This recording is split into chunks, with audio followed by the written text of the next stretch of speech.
আজকে আরেকটা নতুন ব্লগ নিয়ে এসেছি তোমাদের কাছে। এটা হলো কাকরুল, আর আজকে করছি কাকরুলের পুর।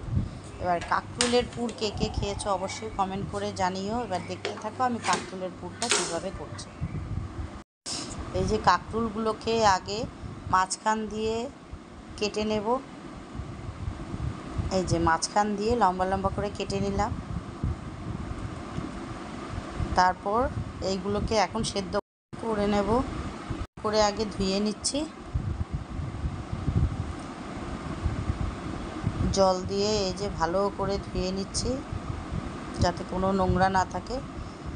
তারপর তো সেদ্ধ তো করবই, তাও একবার সেদ্ধর আগেও আমি একবার ধুয়ে নিই। এই যে এবার আমি সেদ্ধ বসিয়ে দিলাম।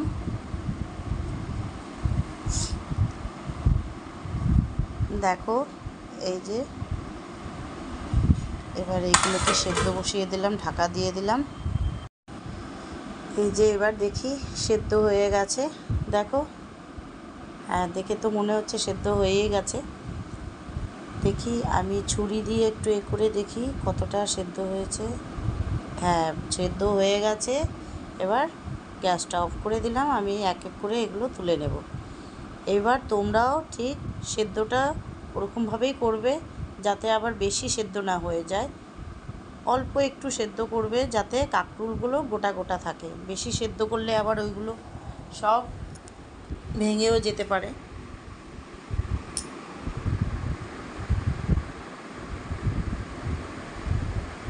এবারে এক এক করে তুলে নিচ্ছি।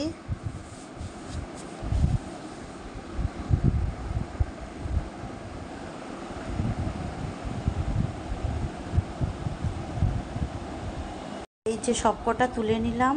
দেখো পুরো ধুয়ো উঠছে, এত গরম হাত দেওয়া যাচ্ছে না। এবার এটার ভেতরের যা এগুলো আছে সব ওই মাল মশলাগুলো বার করে নেব। এই যে দেখো চামচ নিয়ে নিলাম। এবার চামচ দিয়ে এক এক করে সব বার করে নিচ্ছি।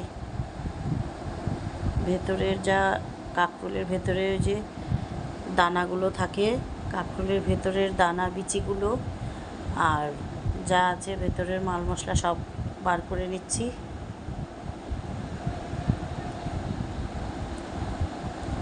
তারপর এইগুলোকে সব আমি পেস্ট করে নেব। আজকে আমি শিলনোড়ায় বাটবো, তোমরা দেখো। আজকে পেস্ট করব না মিক্সারে। এবার শিলনোড়ায় কিভাবে বাটবো তোমরা দেখো। আমার তো খুব আমি খুব এক্সাইটেড। আজকে শিলনোড়া দিয়ে বাটবো, আমার ভীষণ ভালো লাগে। দেখো সব রেডি করে নিয়েছি। এবার দেখো আমি অর্ধেক রান্না করতে করতে এই দেখো গ্যাস ওভেনটাকে মুছে নিচ্ছি। কেন আমার না বড্ড বিরক্তি লাগে যখন গ্যাস ওভেনের ওপর কিছু পড়ে থাকলে। আমি ওরকমই করি, রান্না করতে করতে অর্ধেক রান্না করে আবার গ্যাস ওভেনটাকে একটু পরিষ্কার ভালো করে ক্লিন করে নিই, তারপর আবার রান্নাটাকে বসাই। এই যে দেখো, তারপরে রান্না হয়ে গেলে তো পরে ফাইনালি আবার ভালো করে একবার পরিষ্কার করবই। তাও আমার একটু যেমন ওই যে বলে না একটু পিতানি, আমি একটু পরিষ্কার করে মুছতেই থাকি, রান্নার মাঝে মাঝে মুছতেই। এবার আমি শিলনোড়া নিয়ে রেডি হয়ে গেলাম। এই যে দেখো কাঁচা লঙ্কা, পেঁয়াজ আর একটু আদা, আর এটা সর্ষে আর এই যে কাকরুলের ভেতরের যে জিনিসগুলো এইগুলো এই যে সব এবার বেটে নেব। এই যে আমি সর্ষেটাকে, তোমরা চাইলে লাল সর্ষেও দিতে পারো, আমি সাদা সর্ষে দিয়ে করছি যেহেতু আজকে আমার কাছে সাদা সর্ষেই আছে, লাল সর্ষে নেই। তো সাদা সর্ষে, কাঁচা লঙ্কা, আদা নিয়ে নিলাম। এই যে আমি বেটে নিচ্ছি। কতদিন বাদে আমি বাটছি, আমার খুব ভালো লাগছে। আগে মাদেরকে দেখতাম ওরকম শিলনোড়ায় বেটে রান্না করতো। এখন আমরা তো আর সেরকমভাবে পারি না, তাও অনেক দিন বাদ চেষ্টা করছি, একটু সুযোগ পেলাম শিলনোড়ায় বাটার। এবারে যে পেঁয়াজগুলো নিয়ে নিলাম, আর যেগুলো বাটা হয়ে গেছে সর্ষে, আদা, কাঁচা লঙ্কাগুলো তুলে নিচ্ছি। আর এবার পেঁয়াজটা এই যে দেখো হয়ে গেছে বাটা। এবার পেঁয়াজ আর ওই কাকরুলের ভেতরের যে জিনিসগুলো সেগুলো একসাথে নিয়ে বেটে নিচ্ছি।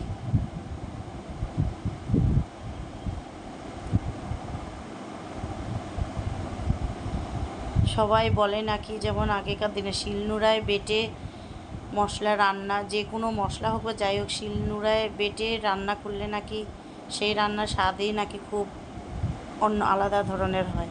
এখন তো আর সেগুলো আমরা এতটা করি না, বা হয়তো পারবো না মাদের মতো করতে। এই যে দেখো এটাও হয়ে গেছে, এবার তুলে নিচ্ছি সব।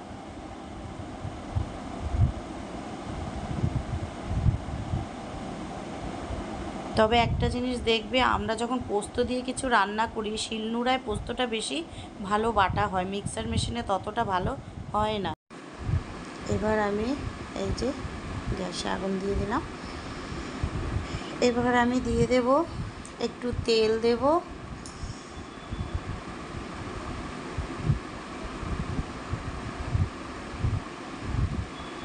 এই যে তেল দিয়ে দিলাম।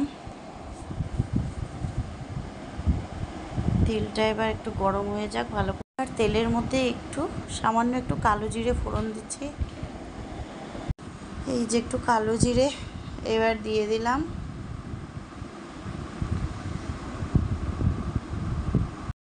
এবার এই যে এগুলো সব ঢেলে দিলাম, যেগুলো বেটেছিলাম সব বাটা উপকরণগুলো দিয়ে দিলাম।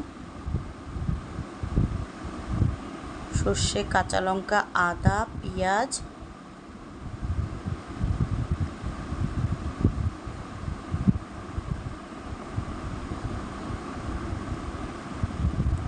এবার ভালো করে নাড়বো। দেখো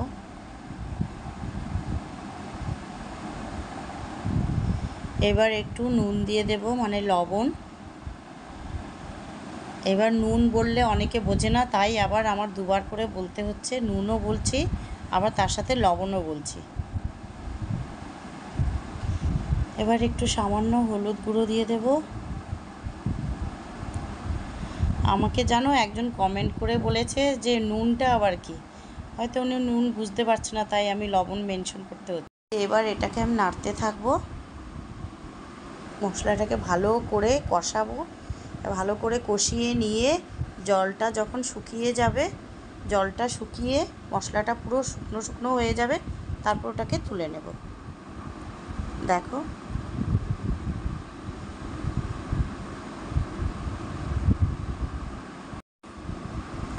এই যে দেখো কষাতে কষাতে দেখো পুরো শুকিয়ে গেছে জলটা, দেখেছো শুকিয়ে পুরো এইটুকুনি হয়ে গেছে। যত শুকাবে দেখো কমে আসবে। এই যে এটা এবার হয়ে গেছে, এবার এটাকে তুলে নিচ্ছি। এই মশলাটাই কাঁকরোলের ভেতরে ভরে নেব। এটাই হলো কাঁকরোলের পুর, মানে পুরের মশলাটা।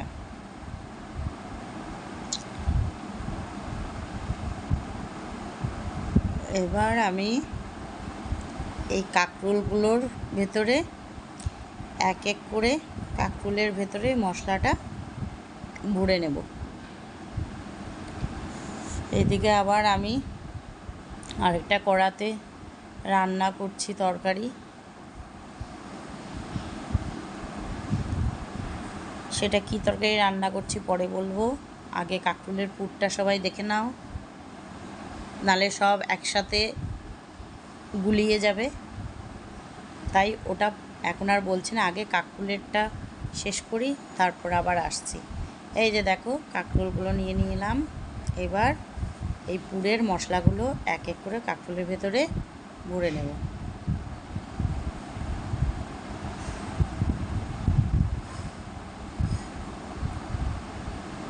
এই যে দেখো ঠিক এইভাবে, দেখেছো মশলাটা দেখো শুকিয়ে পুরো এইটুকুনি হয়ে গেছে, শুকনো শুকনো হয়েছে বলে দেখো পুরটা দিতে কোনো কষ্ট হচ্ছে না, খুব সহজে পুরটা ভরা যাচ্ছে কাঁকরোলের ভেতরে। এই যে দেখো ওরকম করে এক এক করে সব কটা কাঁকরোলের ভেতরে পুর দিয়ে নেব। এই যে এইবার সব কটা কমপ্লিট হয়ে গেল। এবার আমি এইগুলোকে গরম গরম ভেজে নেব। এটা যে ভাজবো, আমি এটা কি দিয়ে ভাজবো তোমরা দেখতে থাকো। শুধু এমনি এটাকে নিয়ে তেলের মধ্যে ছেড়ে দিলে হবে না। এটা এখন নিয়ে নেব বেসন আর চালের গুঁড়ো। এই যে নিয়ে নিলাম চালের গুঁড়ো। চালের গুঁড়ো সামান্য একটু দেব, যাতে কাঁকরোলের পুরটা একটু মচমচে হয়। গরম ভাতের সাথে কাঁকরোলের পুরটা যখন খাবে তখন একটু মচমচে হবে, তাই খেতে বেশ ভালো লাগবে। এই যে আমি চালের গুঁড়ো অল্প পরিমাণ নিয়ে নিচ্ছি, আর তার সাথে এই যে বেসন, চালের গুঁড়োর সাথে এবার বেসন নিয়ে নিচ্ছি।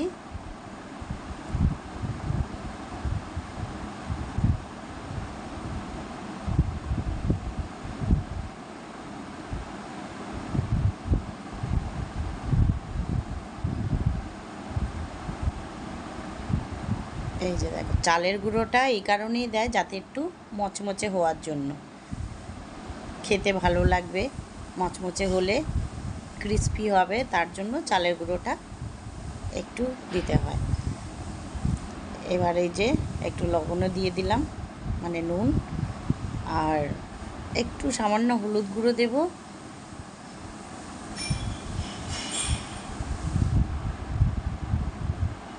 তার সাথে একটু লঙ্কা গুঁড়ো।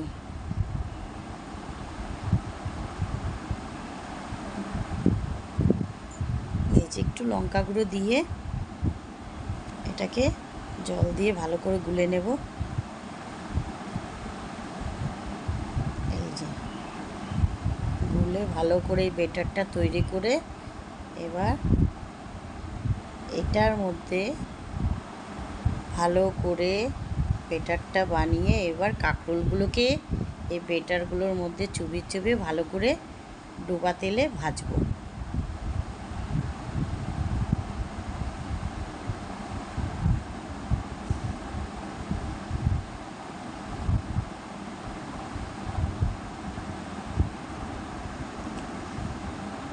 এই যে আমার বেটারটা তৈরি হয়ে গেল। এবার এটার মধ্যে একটা একটা করে কাঁকরোলগুলোকে এর মধ্যে ভালো করে চুবিয়ে চুবিয়ে তেলের মধ্যে দিয়ে দেব।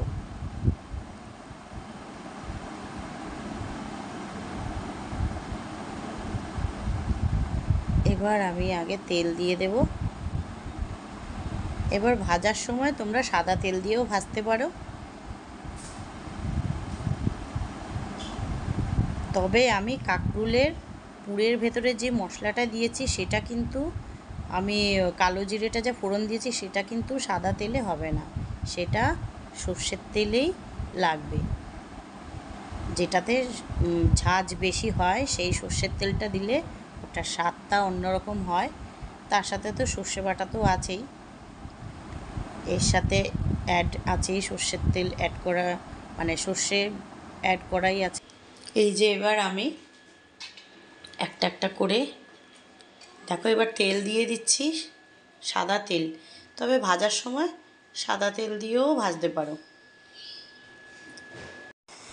এই যে এবার দেখো তেল গরম হয়ে গেছে, আমি এক এক করে এই বেটারটার মধ্যে চুবিয়ে নিচ্ছি।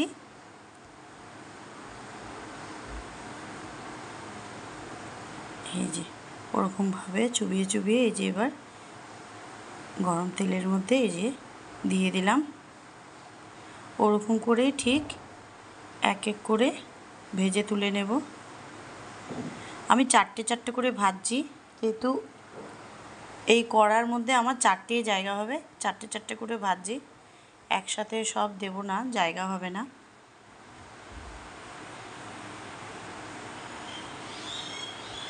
এই যে দেখো চারটে চারটে করে ভেজে তুলে নেব। একটু কম আঁচে উল্টে পাল্টে ভালো করে লাল লাল করে ভেজে তুলে নেব।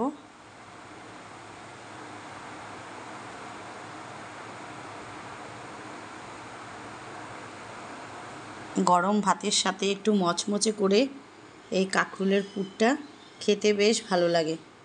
তোমরাও একবার, যারা যারা ওরকম কাঁকরোলের পুর করে খাওনি তারা একবার করে খেয়ে দেখবে, আর যারা খেয়েছো তারা তো জানোই, তাদেরকে আর কি বলবো। এই যে দেখো লাল লাল করে যখন ভেজে তুলবো দেখতে খুব সুন্দর লাগবে। এই যে দেখো, এবার আমি এপিট উপিট করে ভালো করে ভেজে নিচ্ছি যাতে কোথাও কাঁচা না থাকে।